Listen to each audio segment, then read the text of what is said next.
been 3 weeks since I ran the Dublin Marathon, and it's now 1 week until I run the Florence Marathon. So this is a little recap of the training that I've been doing in the meantime to get me ready for that. So here you can see my Strava graph. So that week that it's shown as the week of the Dublin Marathon, and then the 3 points in time are the 3 weeks after.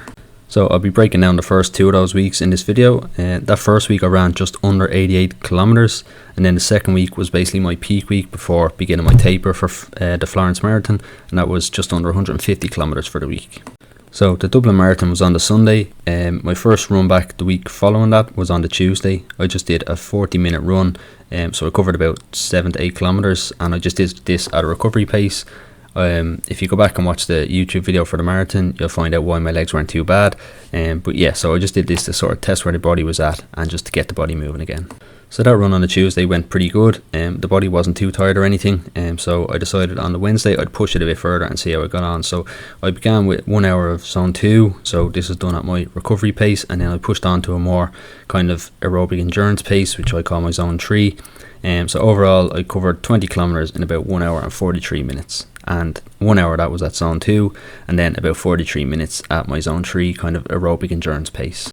So the reason behind kind of splitting this run up like that was just to sort of test how after an hour my body felt, and then if I needed to, I could kind of keep to that pace or slow down, and if I was feeling good I could then move on up to the zone 3 pace and sort of get back into my training for the Florence Marathon. So basically, yeah, I tested that out and I was feeling fine, and most importantly my heart rate was in check for the paces I was doing, so that showed me that I could push a bit more than I had been. Moving on then, on the Thursday I did a 10-kilometer recovery run in the morning. So this is again just nice and easy, just don't want to overdo it on the legs after pushing intensity a little bit on the Wednesday. And then I just followed that up with a cycle later in the day, about 50 minutes on the bike, and covered about 21, just under 22 kilometers. So again, just working on aerobic fitness and not picking up paces at all really yet. So primarily those first 3 days of running were all about recovery, but I did want to bring some speed work back into it as soon as I could. So I decided to do basically a 5k PB attempt on the Friday, and I did a YouTube video covering this. But yeah, so I did get my 5k PB, and I just mixed this in with a 1 kilometer warm up and about 2.5 more kilometers of running on top of the 5k. So overall I just did about 9k, but a higher intensity. So I was bringing speed work in, but not kind of overdoing it and fatiguing the body too much, but this was a good effort. So for the 5k segment I did average 3 minutes 24 per kilometer, so this is above a threshold workout. So yeah, it's basically a top speed workout nearly, and that resulted in a 17:01 5k, which I was pretty happy with. So that was the last of my runs back in Dublin before I travelled back to Newcastle. So on the Saturday I started my kind of warm up for the run with a few running drills, which I did a video over on TikTok for, and then I just did a 16-kilometer recovery run just to get me back into the groove in Newcastle. This was also just got a bit of blood flowing and kind of recovery started for the run on Friday, and to get me prepared for a marathon effort on Sunday. So the run on Sunday then, I did a 2-kilometer warm up, 3 by 5k at marathon pace segments with a 1k kind of float in between, so at a nice and easy pace. I wasn't trying to maintain any particular pace on those floats. And yeah, so this one went quite well, but I have been having hip problems recently, and this one kind of was the first time that my hip problems flared up again, and both times it's happened where this video is kind of showing you at the moment. So I decided from here on in I was going to do all my speed work on the track up until the marathon. Overall this run did go to plan. My last 5k rep, I think on the last k I did have to slow down a little bit with the hip problem, but other than that it went to plan, and 3 by 5k is exactly what I wanted to do. Later that evening I did leg day in the gym, so this is about a 2-hour long session kind of covering everything in my legs. Again, I've done a video on this on YouTube if you're interested in seeing that.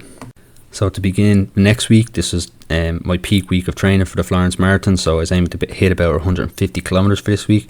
So on the Monday I just began with 105 minutes at my recovery pace, so this averaged 5:35 per kilometer. Again, this is all just to get the blood flowing in the legs and kind of get them feeling normal again after a heavy leg day and a heavy run previous day. And yeah, just getting them feeling better for tougher days. Add to that you're getting the additional benefit of kind of your aerobic fitness increasing by running for that amount of time, so overall it's kind of a double benefit session.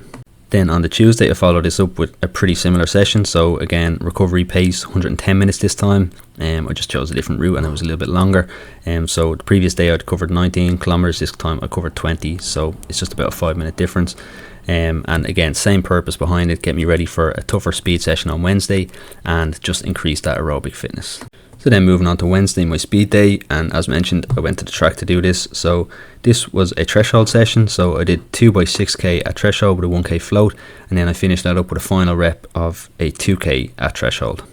So my averages per kilometre for each of these reps, the first rep was 3:36 per kilometre, second rep was 3:34 per kilometre, and the third rep was 3:36 per kilometre.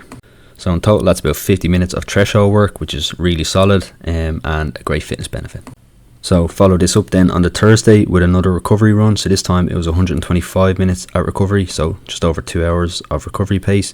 The main thing I'm looking out for these runs is my heart rate, making sure that it's not spiking and it's not higher than usual.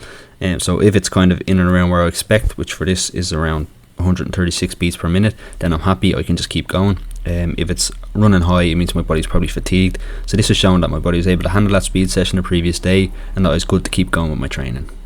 So moving on to the Friday then, and this is a double speed work day. So again, back to the track for both sessions. First one, I did a 2k warm up, 8x1k around my VO2 max pace of around 3:17 per kilometre, with a 75-second rest in between each rep.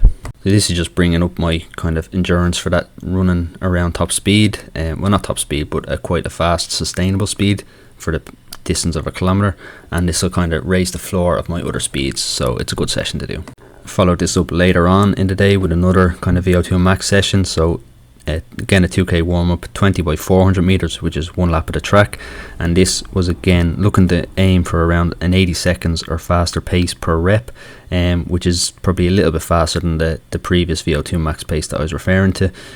So it's a good kind of speed to aim for over a shorter distance. So after doing a heavier session, kind of longer distances earlier in the day, it's good to do this one with shorter distances, and therefore it's still sustainable to kind of run at that pace, but I'm getting a large volume of reps in.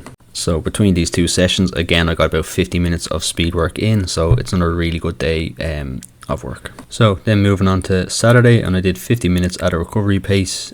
So this is really quite short. My body was quite tired from that session the night before. So yeah, this is just a nice easy recovery and set me up for my main run, which is on the Sunday, which was my last real marathon pace effort before the marathon itself. So moving on to the Sunday, and again back to the track just to avoid any issues with the hip, especially on such a long run. But basically this was a 35-kilometre run with a few different sections at marathon pace. So what I did was a 2-kilometre warm up, 3x8k at marathon pace, with a 1k float in between each of those reps, and I was making sure that I had gels and stuff on the side of the track that I could just pick up and use as I went along, which is good. And then I finished off with a 6-kilometre rep at marathon pace. So this session went really well, 35 kilometers. The speeds I was hitting in each reps was rep 1 was 3:46 per kilometer, rep 2 3:46, rep 3 3:45, and rep 4 3:45 per kilometer. So these are probably slightly faster than my actual marathon pace goal, but again, just the fact that I'm on a track, it's flat, there's kind of no obstacles, no real turns, it probably just makes it a bit realistic that I'm traveling a little bit faster than my marathon pace, and I think this sets me up really well. So I got in over an hour and 50 minutes of work at marathon pace or above, so it's a really good session, but it doesn't actually fatigue the body too much that you can't continue your training in the days following. So overall, just a really good session, and yeah, probably a very great workout that anybody could use before their marathon. So overall, 149 kilometers for the week, and pretty much spot on, got every session that I wanted to get done. So really good week of training there, and that was my final one before the taper begins. So we're now a week away from the Florence Marathon, so yeah, everything's looking good. So thanks for watching. If you enjoyed it, please give the video a like, and if you fancy it, give us a subscription, and you'll see more videos. I'll do a marathon video on the Florence Marathon similar to my Dublin one. So yeah, hope you all enjoyed.